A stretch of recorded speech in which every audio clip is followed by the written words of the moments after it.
平安，欢迎收听迦南之声，我是刘英叶牧师。1月13日，约书亚记2章8到14节，请给我一个保证。今天我们祷告的经句在约书亚记2章11节。我们一听到这事就害怕，一想到你们就丧胆，因为上主你们的上帝是天上人间的上帝。哇，这句话听起来就知道，他可能是一个曾经听说我们所信靠的上帝，而且他认信这一位上帝是天上人间的上帝。我们如果遇到这么可靠的人，我们会不会抓准他？我们会不会想要靠上，想要请他给我们一个保证呢？保证是什么呢？我们何时需要保证呢？保证真的可靠吗？若不可靠，那么保证有何用处呢？所以当我们请求人给我一个保证的时候，恐怕我们需要确信那个人是我们靠得住的。我记得我在实习的时候，有一间教会一个青年，有一次我遇到他非常的忧愁，因为他告诉我昨天晚上在他家发生了一件事，就是他最爱的狗他的宠物，不知道什么原因，他跑到对面的那一栋房子的阳台，而看起来是很近，于是他就告诉他的宠物狗Lucky， 他说来跳过来，我可以抱住你的，跳过来。这只狗确实看见它的主人是可相信的，于是他就从对面栋的大楼的阳台跳到他主人的怀里。但没想到他自己跳得不够远，而这主人也不够靠得住，于是这狗就摔了下去。人可以有什么保证呢？人真的是靠得住吗？今天的经文我们看到很紧张的时刻，从昨天的喇合他继续延续的这一个得救的过程，这个得救的过程今天已经来到他们的对话。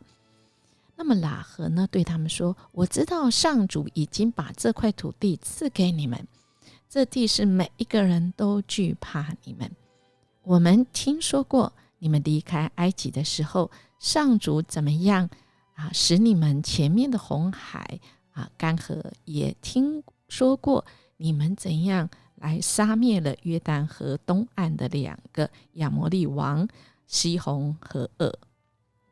我们一听到这事呢，我们就害怕，一想到你们我们就丧胆了，因为上主你们的上帝是天上人间的上帝。现在我要你们指着上主对我发誓，你们要善待我一家人，像我善待你们一样。喇合继续说，而且他很聪明的是，我要一个保证，好让我相信你们，请你们答应饶了我父母兄弟姐妹和他们家属的性命，不让我们遇害。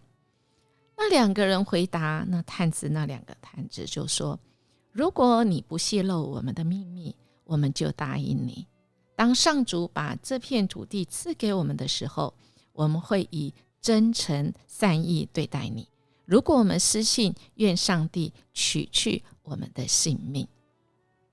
那另外一个版本有说到说你若不泄露我们这件事，我们情愿替你们死。耶和华将这地赐给我们的时候，我们必以慈爱诚实待你们。哇，这个好美的一个对话这就是一个保证。而我想这2个探子不是一个可靠的人，是吗？可靠的是他所相信的这位上帝，因为他在的说，耶和华将这地赐给我们的时候，而不是说我们去打赢的时候。我们的生命中很多的时候，我们都说我保证，我保证。哇，我们即便是愿意保证，但我们有能力吗？英年牧师自己在养育自己小孩的过程当中，我也会发现我很想当一个守信的父母，能够守信用，对人可以说到做到，但有太多的时候不是我们能够的。我记得我在刚刚神学院毕业到迦南教会的时候真的遇到了我们前主任牧师真正的牧师离职的时候，那我要面对的是因缘传道，你会离开迦南教会吗？那时候我在青年牧区，其实青年他们最需要的是一个稳定的力量，但凭良心讲，因缘传道那时候的传道虽然叫做应验，但你许的愿望不是我能够让你应验，是我所信靠，我凭证的是那信实守约施慈爱的主。所以我最多只能说，如果我可以选择，我会选择留下来至少10年。感谢神，我们知道我们什么是可以开支票给人家，而什么是我们无法的。所以亲爱弟兄姐妹，为什么圣经说我们不要当人家的保人，不要去做所谓的保，就是呆人？因为我们不是一个可以靠得住，而且我们所有的，我们也不过是管理权，我们没有所有权的。所以我们看到今天的这个经文，喇合实在是一个有智慧的女子。她虽然只是一个弱女子，或许从她的这个谈话当中，她或许只是一个所谓的道听途说听见耶和华神他怎么样子行这些神迹奇事，而她出于信心，他做出冒险的举动，很令人佩服。真的可以说是一个大有信心的所谓的外邦女子。而且她很有智慧的，她要一个保证，而且她是一个负责任，是可以守口如瓶的。也因着她知道什么是对的，而愿意为他所做的选择也付出代价，他因此这样得着那拯救之光，拯救之恩。他的全家后来真的是都得救了。